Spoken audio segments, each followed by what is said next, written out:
Shri Rahul Gandhi ji.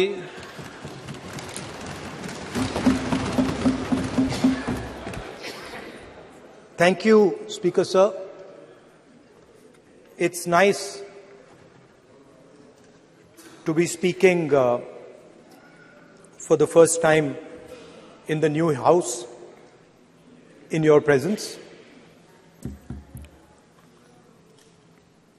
I stand in support of the Women's Reservation Bill.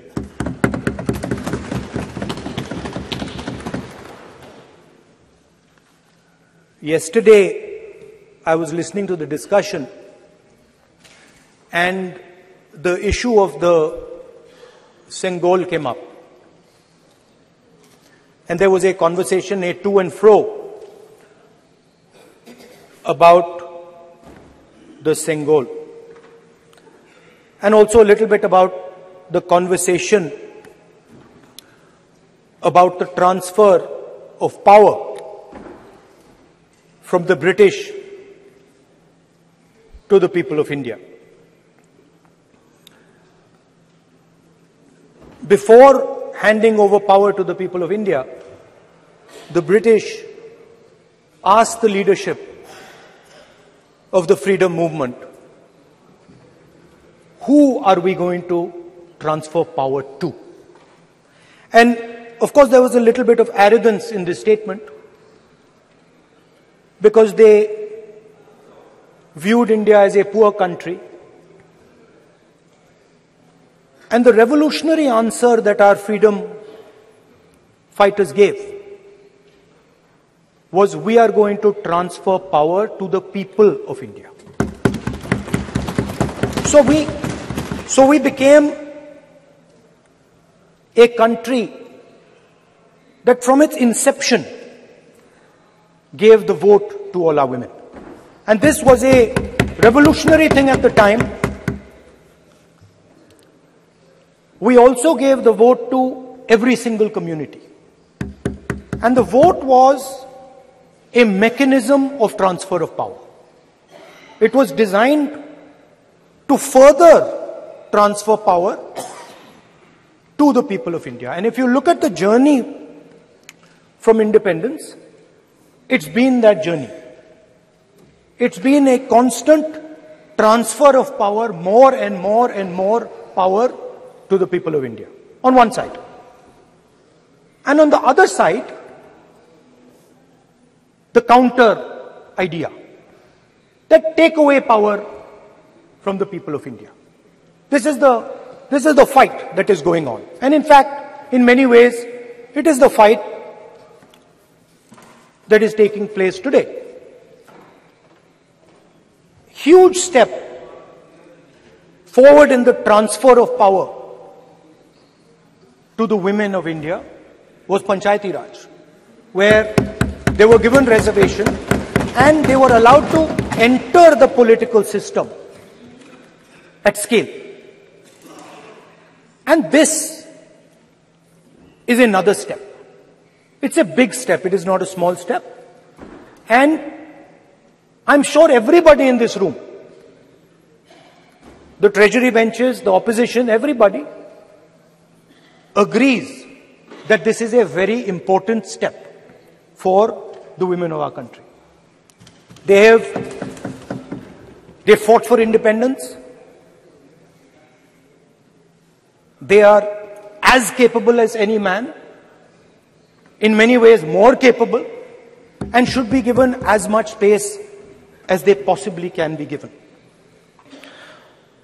There is one thing, in my view, that makes this bill incomplete. I would like to have seen OBC reservation included in this bill.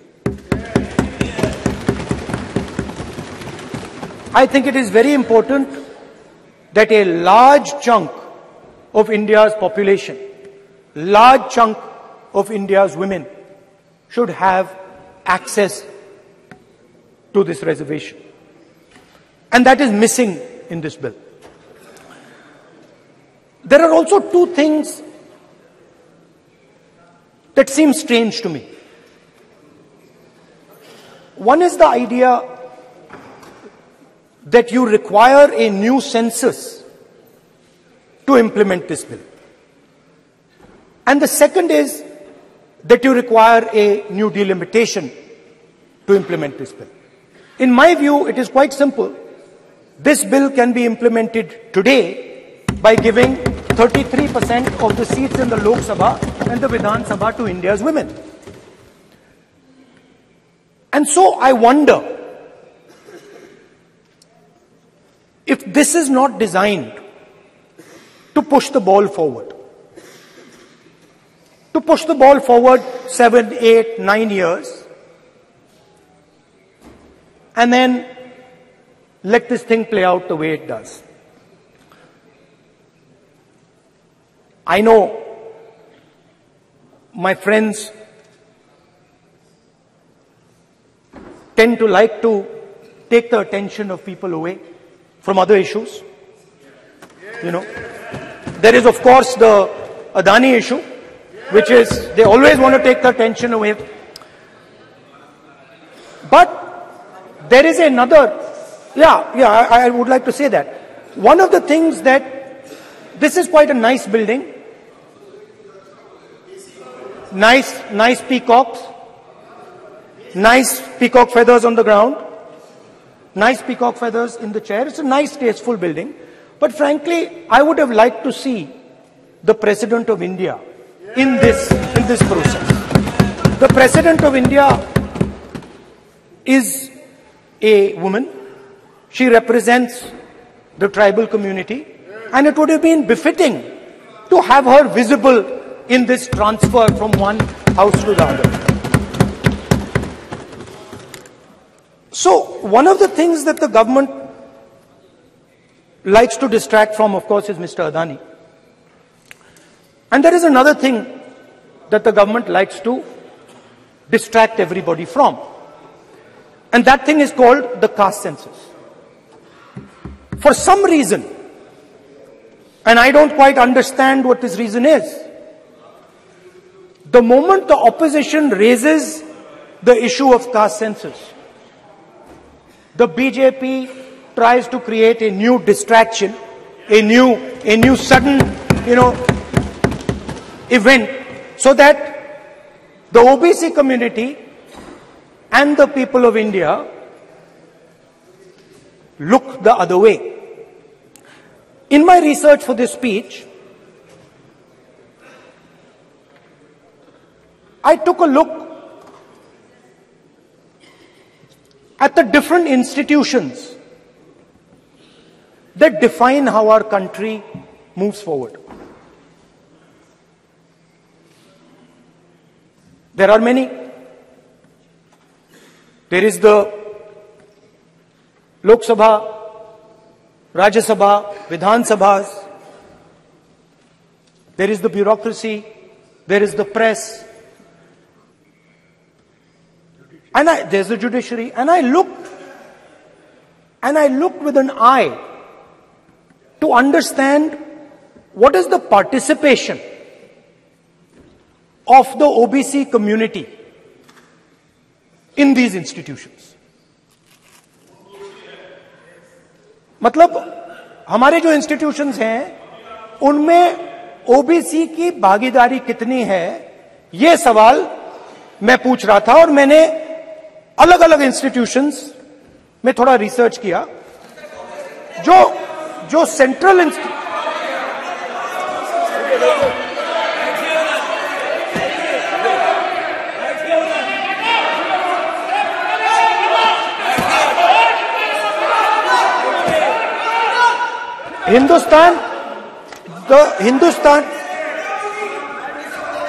the central, don't worry, don't be scared, we are discussing, डरो मत, हम caste census की बात कर रहे हैं, डरो मत.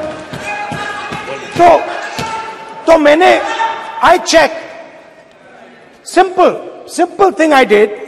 I said, look, what is the most important set of people in the government of India? The people who define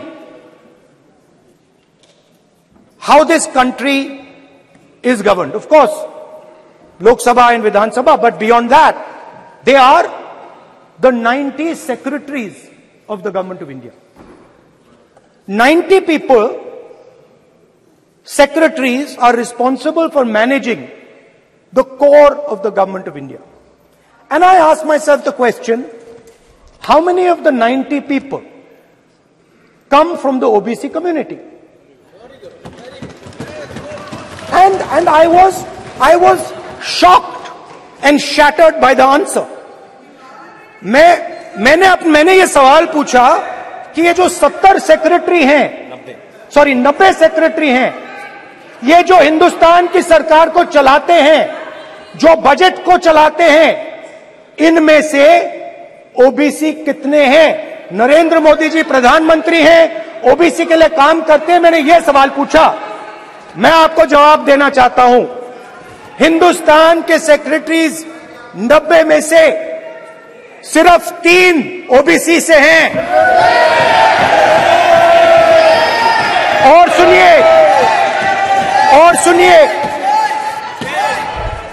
और सुनिए, नहीं घबराइए मत, डरो मत।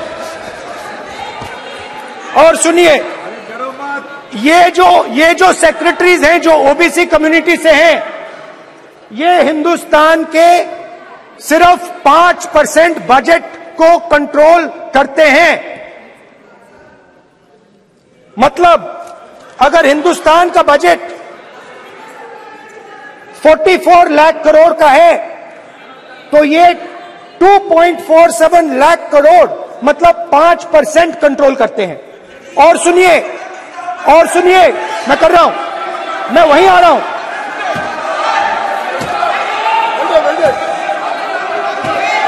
मतलब ये जो है ये ओबीसी की बात नहीं सुनना चाहते, ओबीसी की बात नहीं सुनना चाहते, ओबीसी की बात नहीं सुनना चाहते, ओबीसी की बात नहीं सुनना चाहते। आप ओबीसी के खिलाफ हैं, आप ओबीसी के खिलाफ हैं, ओबीसी के खिलाफ हैं। आप ओबीसी के अधिकार के बारे में नहीं सुनना चाहते, ओबीसी के बारे में नहीं सुनना चाहते, ओबीसी के प्रति न्याय नहीं चाहते, ओबीसी के प्रति न्याय नहीं होना चाहिए। ये सी दे नॉट शोइंग ये जो है। हाँ, मैं माननीय सदस्य से आग्रह करूंगा, एक मिनट रुकिए। माननीय सदस्य से मैं आग्रह करूंगा, एक तो ये महिला आरक्षण बिल है, और दूसरा सभी माननीय सदस्य समान है। डरो मतो ये शब्द इस पार्लियामेंट में नहीं बोलना चाहिए।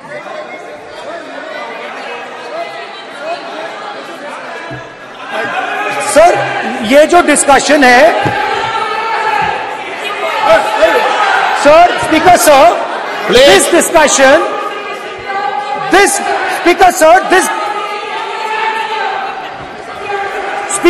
this discussion is about the transfer of power to the people of India. The women being one group of the people of India and the OBC community being another group of the people of India. And I am elaborating that the OBCs, who number a huge percentage, have 3% of the 90 secretaries of this country and control and define 5% of India's budget. This is an insult and a shame to the OBC community. ये OBC community का अपमान है। तो सवाल उठता है कि इस देश में कितने ओबीसी हैं, कितने दलित हैं, कितने आदिवासी हैं, और उस सवाल का जवाब सिर्फ कास्ट सेंसस से मिल सकता है। तो मेरा सरकार को एक सुझाव है, सबसे पहले ये जो महिला का बिल है, इसको आप पास कीजिए, आज पास कीजिए, ये जो आपके लागू कीजिए, और ये जो डिलिमिटेशन है जो आपने बोला है, और ये जो सेंसस है, इसकी कोई जरूरत नहीं है। 33% आप महिलाओं को सीधा दे दीजिए। और दूसरी बात, इसको बदलिए, इसको आप बदलिए। कैमरा नहीं है सर, कैमरा नहीं है, आपको दिखाएंगे सर। पूरा भाषण में आपको ही दिखाएंगे। ये आप बदलिए। ये जो लिस्ट है, ये ओबीसी समाज का अपमान है। 90 लोग हिंदुस्तान के सेक्रेटरी हैं, उनमें से 3 लोग ओबीसी समाज के हैं, 5% बजट को कंट्रोल करते हैं।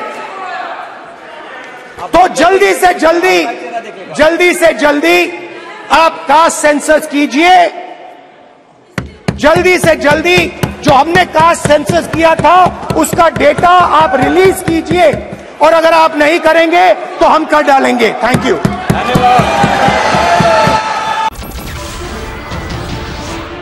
नमस्कार, मैं हूं मानक गुप्ता। अगर आपको हमारा ये वीडियो पसंद आया हो तो इसे लाइक और शेयर जरूर करें, और हां, हमें सब्सक्राइब और फॉलो करना ना भूलें ताकि आप देश और दुनिया की कोई खबर मिस ना करें। तो जुड़े रहिए हमारे साथ और देखते रहिए News 24।